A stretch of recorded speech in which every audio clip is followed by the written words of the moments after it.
సాధారణంగా పిల్లల కోసం ఎక్కువగా తల్లులే కష్టపడుతూ ఉన్నట్లుగా మనం చూస్తూ ఉంటాం. పుట్టినప్పటి నుండి వారి పోషణ, పెంపకం లాంటివన్నీ తల్లి చేతుల మీదుగా ఉన్నట్టుగానే మనం గమనిస్తూ ఉంటాం. కానీ దాని వెనుక ఆ తండ్రి పడే కష్టం సాధారణంగా కనపడదు. ఆ బిడ్డకు ఆ తల్లి ఇచ్చే పోషణ వెనుక తండ్రి త్యాగం ఆ స్థాయిలో గుర్తింపు పొందదు. కానీ ఈ కేసులో దానికి పూర్తి భిన్నంగా బిడ్డ పుట్టుకతోనే ఈ తండ్రికి కష్టం ఎలా వచ్చిందో చూస్తే కన్నీరు పెట్టక తప్పదు.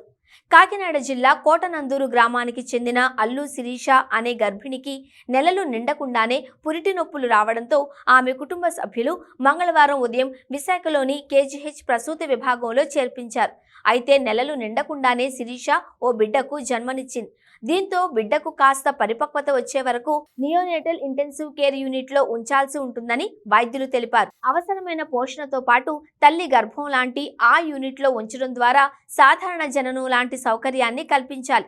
ఇతర అనారోగ్య సమస్యలు రాకుండా అది కాపాడేందుకు ఎన్ఐసిలో ఉంచాలని వైద్యులు నిర్ణయించారు. నెలలు పూర్తి కాకుండానే జన్మనిచ్చిన ఆ శిశువును పిల్లల వార్డుకు అనుబంధంగా ఉండే ఎన్ఐసిసియులో ఉంచాలని వైద్యులు సూచించడంతో ఆ పసికందును తక్షణం ఆ వార్డుకు తరలించాల్సిన పరిస్థితి నెలకొంది. కానీ ఆ సమయానికి అక్కడ సిబ్బంది లేరు.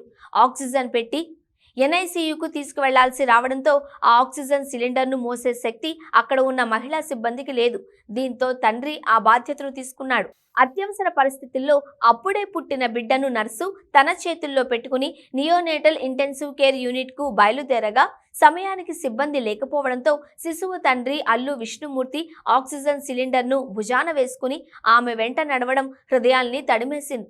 తన బిడ్డకు ఏమీ కాకుండా ఉండాలని, అందుకు ఏం చేయడానికైనా తాను సిద్ధంగా ఉన్నానని ఆ తండ్రి అలా సిలిండర్ను భుజాన వేసుకుని వెళుతూ ఉండడం చూసిన వారికి కన్నీటిని తెప్పించింది. ఈ ఘటనను గమనించిన అక్కడే ఉన్న వేరే చిన్నారుల తండ్రులు వీడియో తీయగా మరికొందరు సోషల్ మీడియాలో పెట్టారు. ప్రస్తుతం ఆ వీడియో వైరల్ గా మారింది. సామాజిక మాధ్యమాలలో ఈ వీడియో వైరల్ కావడంతో కేజీహెచ్ సూపరింటెండెంట్ డాక్టర్ శివానంద్ ఘటన వివరాలను ఆరా తీశారు. సంబంధిత వార్డు వైద్యులు సిబ్బందిని పిలిచి ఆగ్రహం వ్యక్తం చేశారు. మరోసారి ఇటువంటి ఘటనలు పునరావృతం కాకూడదు అని ఆదేశించారు. ఇక నుండి ఇలాంటి వాటి కోసం బ్యాటరీ వాహనాలను అందుబాటులోకి తెచ్చి ఇలాంటి ఘటనలు నివారిస్తాము అన్నారు.